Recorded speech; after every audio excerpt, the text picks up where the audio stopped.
Let's look at the historical development of physical therapy. The origins of physical therapy date back for thousands of years. For example, in 3000 BC, the Chinese used massage. More recently, in the 1600s, electrical stimulation was being used. In the 1800s, physical therapy was accepted as a scientific procedure, and our further discussion will focus on physical therapy's historic development in the United States. The profession's evolution in the United States began during the turn of the 19th century due to polio epidemics and World War I. Poliomyelitis is a viral disease that can affect nerves and can lead to partial or full paralysis. Polio epidemics occurred in 1894, 1914, and 1916, which created a need for rehabilitation services. Also, wounded soldiers from World War I were returning in great numbers, and there was need for rehabilitation services for those individuals as well. Therefore, these two issues resulted in a large societal need and set the wheels in motion to create a rehabilitation specialist.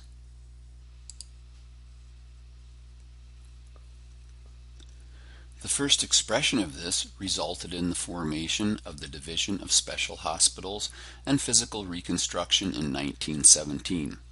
This is where the first reconstruction aides were trained.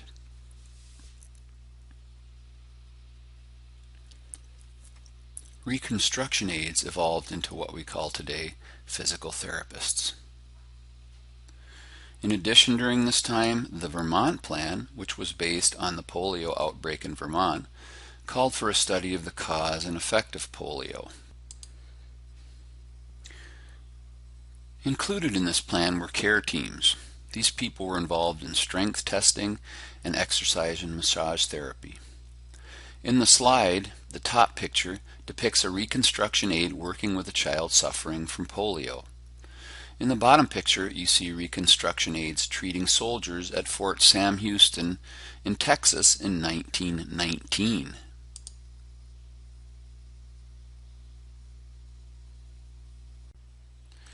As World War I came to an end, attention shifted from preserving a fighting force to maintaining a working force of industrialized society. Key developments began with the development of the first national organization created for reconstruction aids, which was formed in 1921. It was called the American Women's Physical Therapeutic Association, and Mary McMillan, as depicted in the slide, who was an Englishwoman, was the first president. The founding objectives of this association were to, number one, establish and maintain a professional and scientific standard for those engaged in the profession of physical therapeutics. Number two, to increase efficiency among its members by encouraging them in advanced study. Number three, to disseminate information by the distribution of medical literature and articles of professional interest. Number four, to make available efficiently trained women to the medical profession. And number five, to sustain social fellowship and intercourse upon grounds of mutual interest. This organization was the genesis of what today is the American Physical Therapy Association. In the 1930s, another polio epidemic occurred, and this resulted in the establishment of the National Foundation for Infantile Paralysis for research and education and patient services. Why is this significant for physical therapy? Well, in 1944, grant funds from the foundation were used to establish the Physical Therapists Organization's first national office in New York, and the creation of the House of Delegates, which is the highest policy-making body within the APTA, which exists to this day. Also, funds were used for students and faculty and for emergency training. So you can see the profession's evolution from reconstruction aids to now having a professional organization with an established office and organizational structure. During this time as well, titles for the physical therapist and practices for physical therapy were plagued with ambiguity, and it was not until the 1940s that physical therapist was the accepted title for the professional.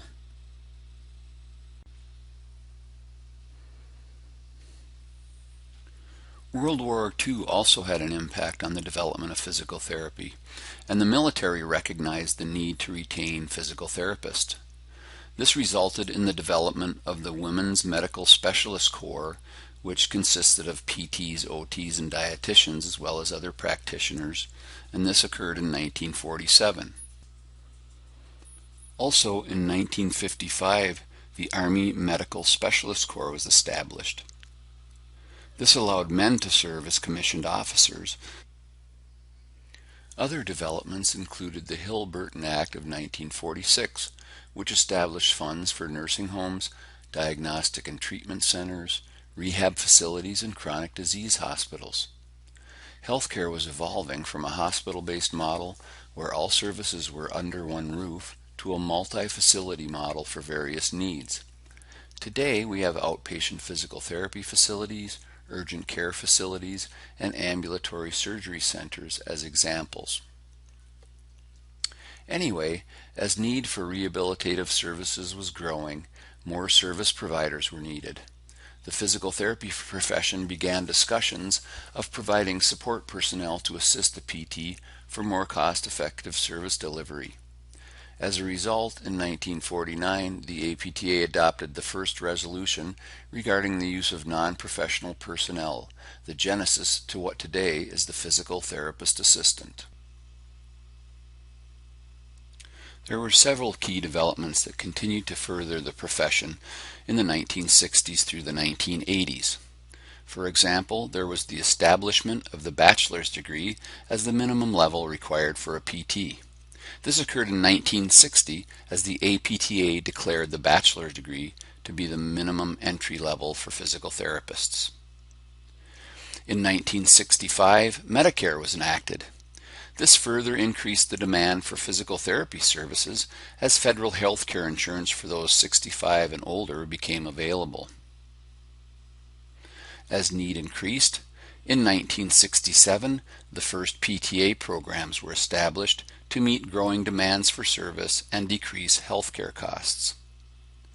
The first PTAs graduated in 1969, the same year the U.S. landed on the moon. In 1978, the American Board of Physical Therapy Specialties was created. This provides the opportunity for physical therapists to be board certified in specialty areas, much like physicians of today. In 1979, the Foundation for Physical Therapy was created. This provides grant funds for physical therapy research. This is vital as evidence-based practice is beginning to drive reimbursement for services. In other words, insurance may stop paying for physical therapy interventions that aren't scientifically proven to work. In 1983, the APTA became solely responsible for accreditation. This marked the maturity of the profession as physical therapists became the sole professionals to establish best practices for PT. Up until this time, the American Medical Association had been involved in the accreditation of PT schools. And finally, by 1988, 20 states had direct access to PT services. This means a physician referral was not needed to seek PT services. Today, all 50 states have some form of direct access. So in review, we see a profession that started in the early 1900s as a minimally trained reconstruction aide to a profession that has a higher educational standard, accredits its own programs, and has direct access in several states, growing into a true profession. During the 1990s, there were also developments that affected the profession. For example, the Balanced Budget Act of 1997. This act significantly cut reimbursement for PT services under Medicare, resulting in new reimbursement patterns and serious limitations to practice. So we saw a downturn in the profession. PTs were laid off in urban areas as reimbursement was restricted. However, due to political lobbying efforts and complaints of service limitations, the Balanced Budget Refinement Act of 1999 was enacted. This reinfused Medicare with funds for rehabilitation and reversed the downward trend in physical therapy. This 2-year period in the 1990s was the only significant downturn in PT since the establishment of the profession.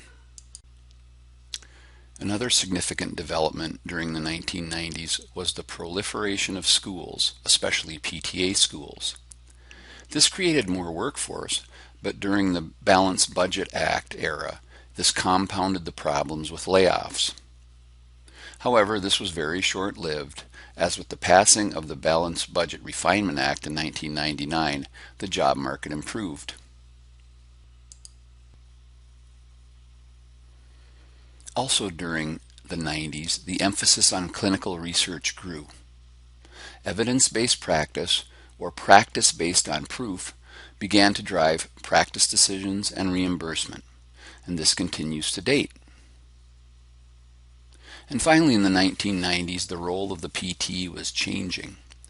The profession was moving to the Doctorate of Physical Therapy as the entry-level degree to be a doctoring profession, and soon all PT educational programs will be at this level.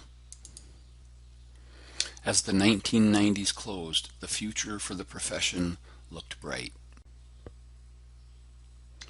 The 21st century began with the adoption by the American Physical Therapy Association in 2000 of the vision statement for the profession. As you see on the slide, this was an inward-looking statement providing detail of what the profession should look like by the year 2020. It included that physical therapy will be provided by doctors of physical therapy, that DPTs would be the practitioners of choice for movement dysfunctions, and that there would be direct access for all. You see the 6 components that drive this vision on your slide, and the work continues, and we are nearing this vision. For example, as of January 2015, there is some form of direct access to physical therapy services in all 50 states. As well, nearly all programs are at the DPT level. As for evidence-based practice, one study concluded that claims paid for physician-referred physical therapy were 2.2 times higher than physical therapists practicing under direct access. This demonstrates the value of our services and the cost savings for society. As we have been very successful with Vision 2020, a move was made to adopt a vision for Beyond 2020.